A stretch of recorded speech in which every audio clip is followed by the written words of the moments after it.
Baru-baru ini Tami Mauliana berkesempatan menjajal hidup sebagai warga Korea. Di sana Tami mendapat nikmatnya transportasi terintegrasi. Didampingi Duta Besar Indonesia untuk Korea Selatan, Umar Hadi, Tami melihat sendiri buah manis restorasi ruang terbuka hijau. Tidak hanya itu, bersama Umar Hadi, Tami melihat fakta pasar tradisional bisa menjadi daya tarik wisata. Sejumlah wujud keseriusan pemerintah negeri ginseng mendorong kemajuan bangsanya. Berikut cerita dari Korea, bagian pertama.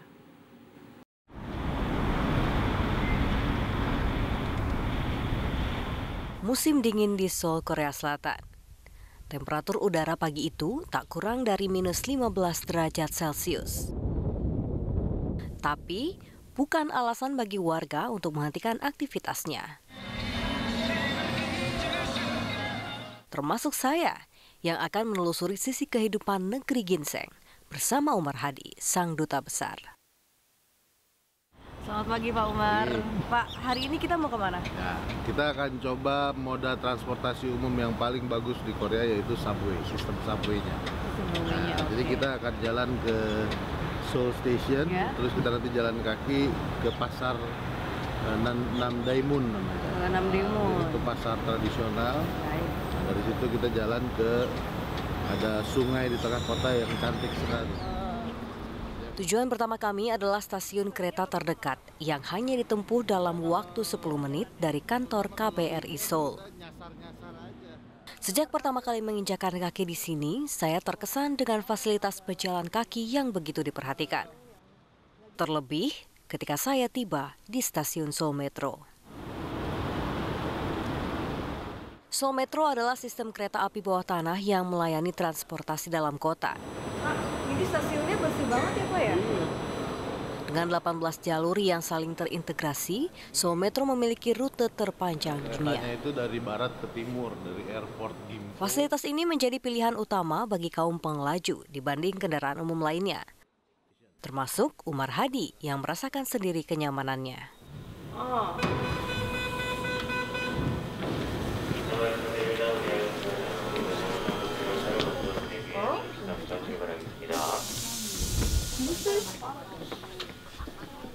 Pak, mengenai moda transportasi di Korea kan kita lihat semuanya terintegrasi dengan teknologi dan serba mudah. Bapak sendiri melihatnya bagaimana? Ya betul, jadi begitu nyaman ya. Kita tidak, yang penting satu rasa aman. Jadi kita mau jam 11 malam, 12 malam pulang dari mana nggak merasa khawatir. Keamanan juga terjamin aman ya. Ya. Yang kedua juga kepastian akan waktu.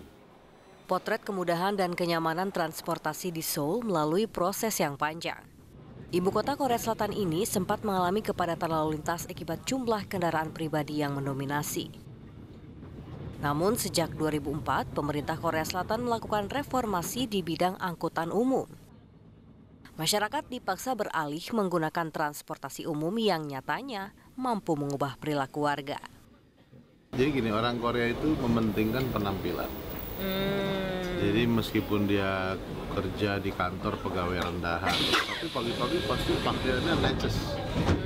Jadi stylish banget. Pakai dasi, keren gitu. Jadi karena apa katanya dia harus berpakaian bagus supaya pantas untuk jabatan-jabatan yang lebih tinggi. Oh, filosofinya seperti itu.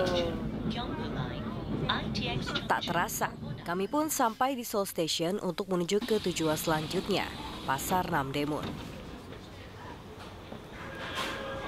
Letak Seoul Station yang berada di jantung kota memudahkan warga maupun wisatawan menuju titik keramaian kota. Perjalanan yang kami tempuh dari Seoul Station menuju Namdaemun sekitar 30 menit dengan berjalan kaki.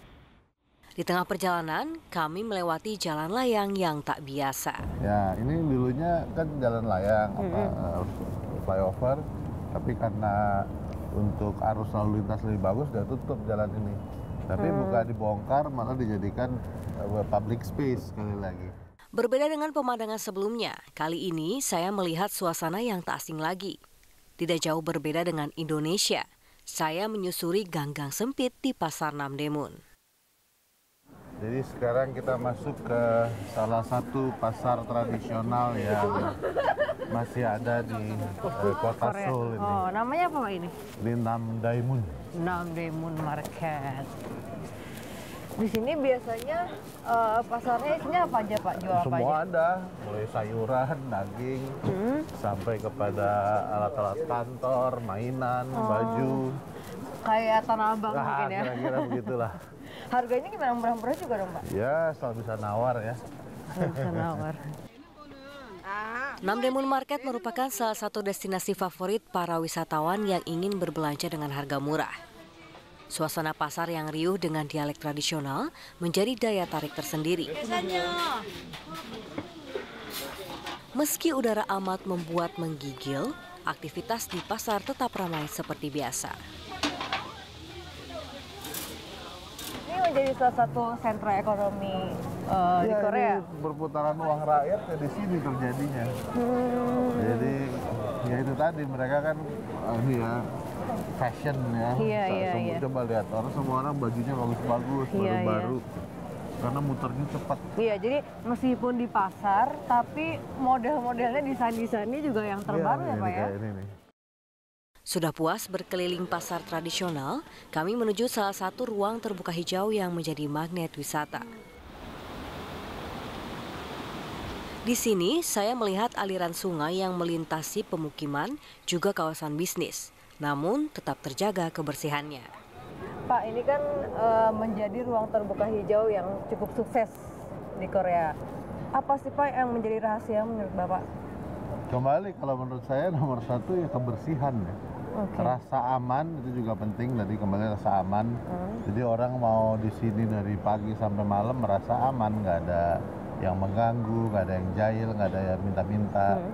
Tapi juga tempatnya bersih, jadi ya orang kerasan, dan ini betul-betul tempat untuk keluarga.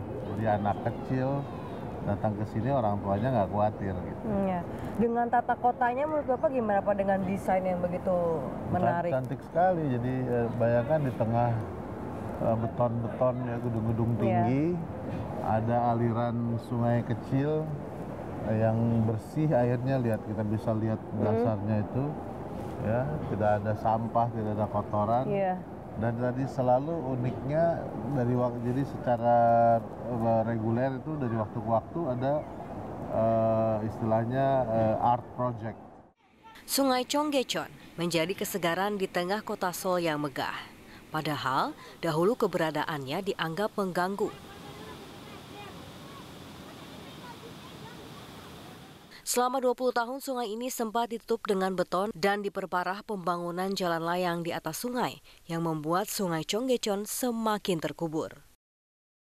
Pada tahun 2003, meski penuh kritik dan tekanan, wali kota Seoul kala itu Lee Myung-bak merestorasinya menjadi tempat terbuka. Tak kurang dari 20 juta wisatawan berkunjung ke sungai ini setiap tahunnya. Dan Pak, kalau dilihat di Indonesia, dibandingkan dengan Indonesia, mungkin nggak ya someday gitu? Saya yakin bisa. Contohnya di Bandung kan sudah mulai ada itu yang taman jomblo apa gitu ya. Di bawah jembatan, jadi pasti bisa. Semuanya begitu. Senja pun menjelang. Namun, penelusuran melihat sisi kehidupan kota ini belum usai. Umar Hadi kemudian mengajak saya mengunjungi pasar ikan terbesar di Korea Selatan. Sebuah pemandangan yang jauh berbeda dari pasar ikan yang ada di benak saya.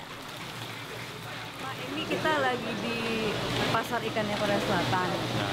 Ya, ini salah satu pasar ikan yang ada di Seoul, namanya Noryangjin. Noryangjin. Kebetulan dekat dengan KBRI. Jadi sering kesini ya Pak ya? Saya senang kesini dan lihat, pengen tahu harga, apa tanya-tanya, tangkapnya di mana, ikannya dari mana, kepitingnya. Oh, jadi mereka dapatnya dari mana nih Pak rata-rata? Macam, ada yang dari, ada armada penangkap ikan Korea ini kan luar biasa ya. Sampai ke Rusia, sampai ke Afrika, ke kemana-mana. Makanya kayak Indonesia ini kayak tuna begini kira-kira dari Indonesia. Pasar ikan Noryangjin terletak di Dongjak-gu, Seoul, menjual berbagai hasil laut yang segar. Hampir 60% konsumsi hasil laut warga Seoul berasal dari pasar yang buka selama 24 jam sehari. Transaksi harian produk hasil laut di Noryangjin mencapai 250 hingga 300 ton. How much per kilo? 1 kilo, 1 kilo. Ini namanya bahasa Tarsan. No. Mahal banget. 비싸요, 비싸요. Mahal. 비싸요? 못 사요, 못 사요, 아니면 못 사요. Spesialnya dari pasar ikan Korea apa sih Pak? Fresh. Semuanya fresh. Dan ini kan bersih ya relatif bersih dan di atas ini nanti kita di lantai 5 itu ada restoran, jadi kita bisa bawa langsung minta dimasakin. Baik. Dan ini menjadi favoritnya, salah satu tempat favoritnya orang-orang Korea juga tempat ikan. Ya, orang Korea maupun banyak turis ya. Banyak turis, apa namanya? Ini suasananya kan ini kalau ada dekat kota ya. Iya. Jadi suasana kota. Saya telah menyaksikan sejumlah sisi lain kehidupan kota Seoul yang selama ini luput dari perhatian dibandingkan industri hiburannya. Industri yang selama ini menyihir perhatian publik. Saya akan mendalami kerja keras negara ini membangun budaya K-pop yang mendunia. Ingar-bingar industri hiburan dan gegar budaya di selatan Korea. 360 segera kembali.